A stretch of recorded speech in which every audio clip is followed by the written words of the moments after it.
ஒரு அழகான கிராமத்தில் ஒரு சிறுவன் வாழ்ந்து வந்தான். அவன் வீட்டருகே ஒரு பெரிய ஆப்பிள் மரம் இருந்தது. தினமும் அந்த சிறுவன் மரத்தடியில் விளையாடுவான். மரத்திலேறி ஊஞ்சலாடுவான். ஆப்பிள்களை பறித்து மகிழ்ச்சியுடன் சாப்பிடுவான். அந்த ஆப்பிள் மரம் சிறுவனை மிகவும் நேசித்தது. காலம் கடந்தது. சிறுவன் வளர்ந்து பெரியவனானான். ஒரு நாள் அவன் சோகமாக மரத்திடம் வந்தான். எனக்கு பணம் வேண்டும் என்றான். மரம் மென்மையாக சொன்னது, என் ஆப்பிள்களை பறித்து விற்று பணம் சம்பாதி மகனே. சிறுவன் மகிழ்ச்சியுடன் ஆப்பிள்களையெல்லாம் பறித்து சென்றான்.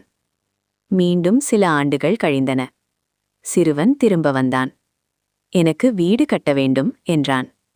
மரம் தயங்காமல் சொன்னது, என் கிளைகளை வெட்டி வீடு கட்டிக்கொள். சிறுவன் கிளைகளை வெட்டி சென்றான். மரமும் அமைதியாக நின்றது. பல ஆண்டுகளுக்குப் பிறகு அவன் முதியவராக மீண்டும் வந்தான். மிகவும் சோர்வாக இருந்தான். மரம் இப்போது என்னிடம் எதுவும் இல்லை என்றது. எனக்கு எதுவும் வேண்டாம். சிறிது ஓய்வெடுக்க ஒரு இடம் போதும் என்றான். மரம் அன்புடன் சொன்னது, என் தண்டு மீது உட்கார்ந்து ஓய்விடு மகனே. அவன் அமர்ந்தான். மரமும் மனம் நிறைந்த மகிழ்ச்சியடைந்தது. முடிவு: பெற்றோர் ஆப்பிள் மரம் போன்றவர்கள். எதையும் எதிர்பார்க்காமல் நம் வாழ்க்கைக்காக எல்லாவற்றையும் கொடுப்பவர்கள். அவர்களின் அன்பை என்றும் மதிப்போம்.